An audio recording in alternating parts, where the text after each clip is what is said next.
What is up, everybody? Welcome back to Water Cooler Talk.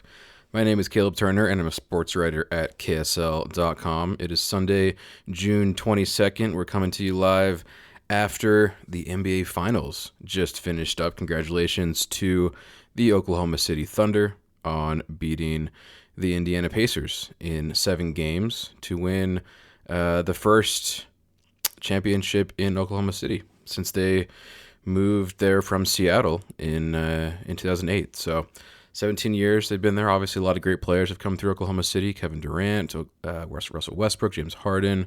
And now it wasn't that group, but it was the group of Shai Gilgeous-Alexander, Chet Holmgren, and Jalen Williams, who were able to finish it off, to make the lasting run and put their names on the Larry O'Brien Trophy. So congratulations once again to the Thunder. It was a very fun NBA playoffs.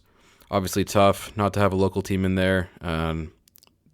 No Jazz in there this year, but it's nice to see some quote-unquote small market teams like Indiana and Oklahoma City making it to the biggest stage, and to have a smaller market like Oklahoma City win it all.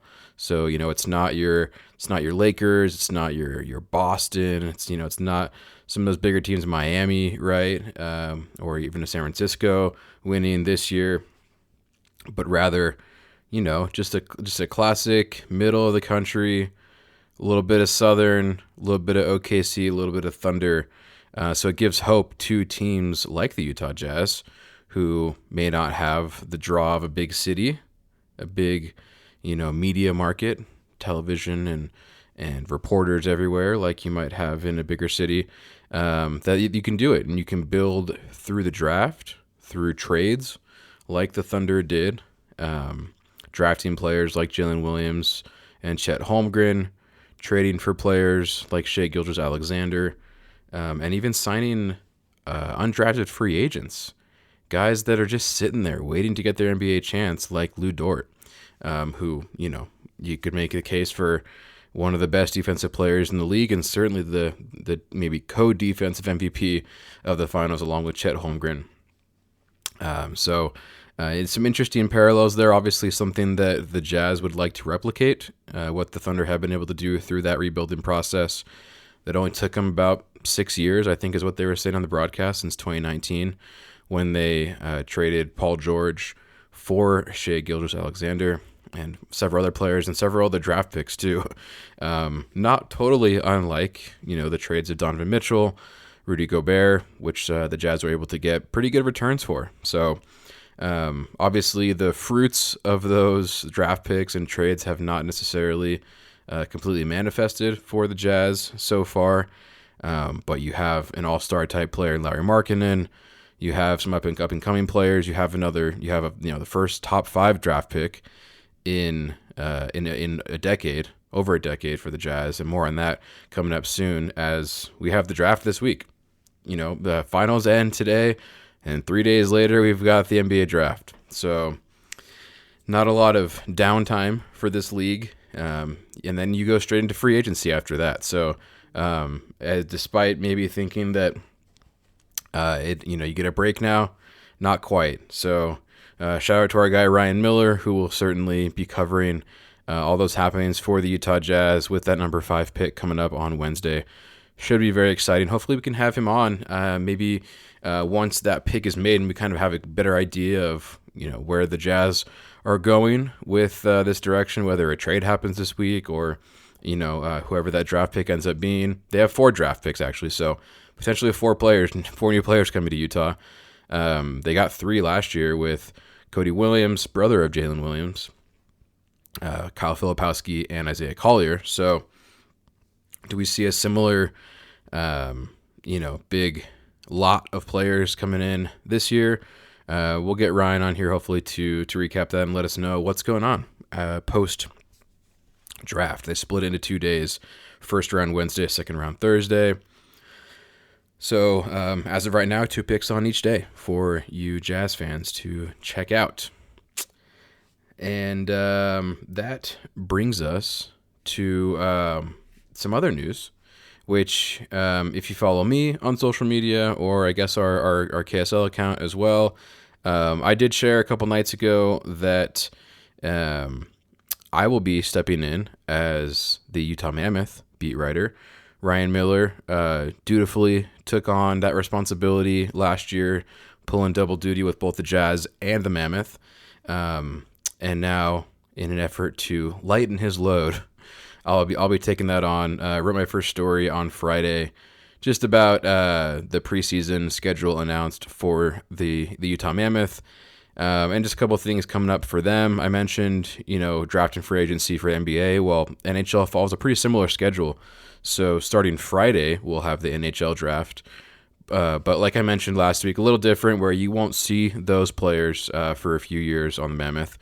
But then they'll have a prospect camp where all those players will come together in Park City, actually, to practice together, including former draft picks who are closer to making the Major League NHL jump.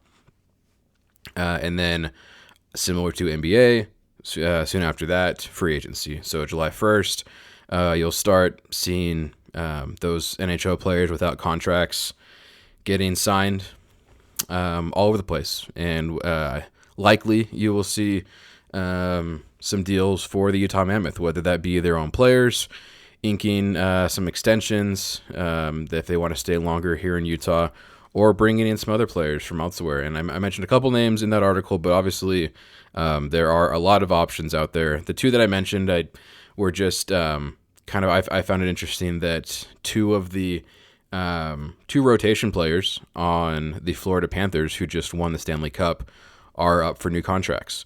Brad Marchand and Ekblad. I'm forgetting his first name right now, but he was a big time player in the playoffs for the Panthers, and they're both free agents, unrestricted. So, any team can kind of come out and say, this is what we're willing to offer you. You want to come here, and they can go. They can leave Florida. Although obviously, I'm sure it's tempting to want to stay after you win back-to-back Stanley Cup championships.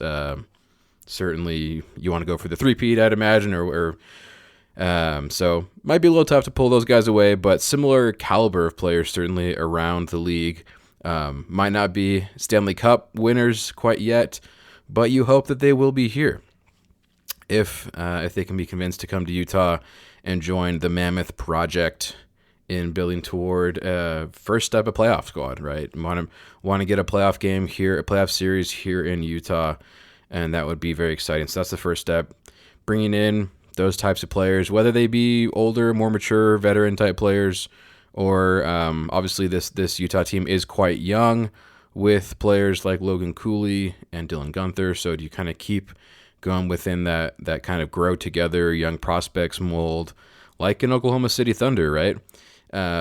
Jazz and Hockey Club kind of in some similar situations there with trying to build out of the draft and build organically, one might say, without going out and spending a ton of money on a free agent or making a big splash on the trade market too. So I will have all that news coming up for you as the new Utah Mammoth beat writer for KSL.com. So watch out for that news, draft, free agency, and some exciting stuff coming up before we'll take a bit of a break in the month of July. I imagine I'll probably take a bit of a break from this podcast as well in the month of July, doing a bit of traveling, and that's kind of where we hit the ultimate down point for sports as everybody goes away for a bit.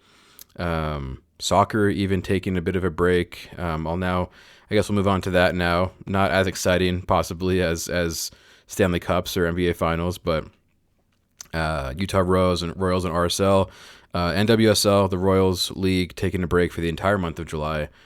They unfortunately closed out the first half of their season yesterday with a 4-1 loss to the Seattle Reign, making it 8 in a row without a win and 4 losses in a row, I should say. So not the best note that you want to finish the first half of your season on, just 1 win, 10 losses, and a couple ties for the Utah Royals. They've been able to get some of their players back from injury. Obviously not all of them, with a couple being ACL tears, actually 3 torn ACLs on that injury list, and a couple other longer kind of injuries. Obviously, they have one pregnant player in Olivia Griffiths from originally from Idaho, but came through BYU. So she will not be playing this season. And so possibly you could even see some new faces with the Royals coming up. Their transfer window opens up also on July 1st. So July 1st might be an exciting day or a start to an exciting period for several teams in the state of Utah, where they can bring in some new players for the Royals to replace. In particular, I would say the two most recent ACL tears, which would be Tatum Milazzo and Alex Loera, who tore their ACLs. Tatum's was, I guess, either in preseason or right at the start of the season in a practice, and then Alex just a few weeks ago, following her first game back from an ACL tear recovery. That very next week in practice, tore the same knee. So hate to see that there, but those could be a couple options where the Royals didn't get a chance to replace them in the prior transfer window. So now in the July window, they might have a chance to bring in some new players, which, certainly couldn't hurt with where they're at. You can only go up from here. Got to get that second win at some point. And whether that takes new players or new coach. This was around the same time as head coach Amy Rodriguez was let go last year with an even better record. She had 2 wins, and Jimmy Kunratz only has 1 at this point. But it doesn't seem like he's very worried about his job right now. Obviously spoke to him after the game yesterday, and he expressed a feeling of support from the new ownership group, the Miller family, Larry H. Miller Company, Miller Sports and Entertainment, whatever they're officially called, and that they had said to him, we're building a foundation. Let's take these next 6 months to build a lasting foundation that will create a sustainable future, was the phrase that he used. So certainly a sentiment of patience and realizing that you're not going to win everything right now. And he said they don't want to sacrifice their future for results right now. So, take that as you will. Obviously, you don't want to lose games forever. That can't be very good on morale or, players wanting to play here if they don't feel like there is a winning culture. But all it takes is a couple to turn it around. So they will be back. The Royals will be back playing NWSL games in August. And they'll have a couple of friendlies as well, just to kind of break up that vacation time in July against the San Diego Wave. So not official games, but they will still get some game time in. Also some players on international duty for the Royals, Ali Sentnor and Mandy McGlynn, heading out to the U.S. women's national team once again. So if you're watching their games, look out for Ali and Mandy. And then the European tournament, women's tournament, the Euros as it's known, is starting very soon. And Yanni Thompson, who plays for Denmark, will be joining their squad tomorrow. Very quick turnaround flight out to Europe for her. And so, if you're watching Euros as well, look out for Denmark, and you might be able to see Yanni on there. And as far as RSL goes, they did not have a game this week, so not too much to report on for the Claret and Cobalt. However, you do have Diego Luna still playing for the U.S. men's national team. They are currently in the Gold Cup tournament here among North American teams, and they made it out of their group, beating the teams that they should have: Haiti, Trinidad and Tobago, and Saudi Arabia, I believe, was the other one. And so they will move on to the first elimination round, and I believe their opponent has yet to be revealed, but we should know pretty soon. And Diego's been a big part of that team, starting the first 2 games, came off the bench in today's match against Haiti, a couple assists against Saudi Arabia, so certainly fun to watch Diego. And the MLS transfer window also coming up in mid to late July, so we'll be knowing, within the next month or so, if Diego Luna is sticking around for this entire season. Obviously, it wasn't until I I think it was either late July or early August that Andreas Gomez was moved over to France. So it could be a little bit longer. It could be into August until we know for sure whether or not Diego will be sticking around. But those kinds of conversations are certainly coming up as European teams begin their preparations for their seasons beginning in August. So a lot of interesting stuff coming up there. As far as other little news and tidbits go, I've got a couple headlines here for you guys. The Utah Grizzlies. We talk about the Mammoth. Well, there's been a hockey team here, right? The ECHL team, lower division, they have been put up for sale. The owners, the team announced today that they're on the market, and that could possibly mean a move outside of Utah. They could stay here if a local buyer ends up coming in and wants to keep the Grizzlies here in Utah. But that process will begin now, and we will see over the next few days and weeks what ends up happening with Utah Grizzlies. They've had a couple just kind of tough things with some ownership and front office people passing away in recent months and years. So kind of felt, I guess, that it was a time for a bit of a change there with the team that has their residence at the Maverick Center in West Valley. So interesting move there as the world of hockey kind of adjusts to the arrival of the Mammoth here in Utah. Will be interesting to see how that all shakes out. The Utah Warriors rugby team, shout out to them. They did make it all the way to the conference finals of Major League Rugby. However, ended up losing to Houston and will not make it into the finals of that league. But a great run there for the Warriors out at Zions Bank Stadium in Harriman, which is where the soccer teams also practice and occasionally hold games with the Real Monarchs. So shout out to them for that playoff run. Salt Lake Community College, we shouted out them a few weeks ago with their baseball team, and unfortunately they've made some cuts with track and field going out the door after just 3 years. It sounds like cross country will be sticking around, but track and field is gone. And the last bit of news I'll share here with you guys is recruiting, football recruiting, which I don't think I've ever talked about really on this podcast. I've mentioned basketball recruiting with players like AJ DeBansa, and this is kind of a similar situation here on the football side. BYU bringing in the top prospect in high school football, top quarterback at the very least, I believe, Ryder Lyons from California, visiting BYU this weekend. And it would essentially be the exact equivalent of what they were able to do with AJ DeBansa on the basketball side, but this time with BYU football. Obviously, some unknowns at the quarterback position right now with BYU, with Jake Retzlaff in some legal issues currently, and so bringing in a quarterback, a promising quarterback that I think he's a junior right now, so he wouldn't play until the following year, but could be an opening at that position. And obviously BYU has a pretty good history with quarterbacks. So it sounds like Ryder Lyons is leaning toward BYU at this point. He is a member of the Church of Jesus Christ of Latter-day Saints. I believe he's had family attend BYU previously as well.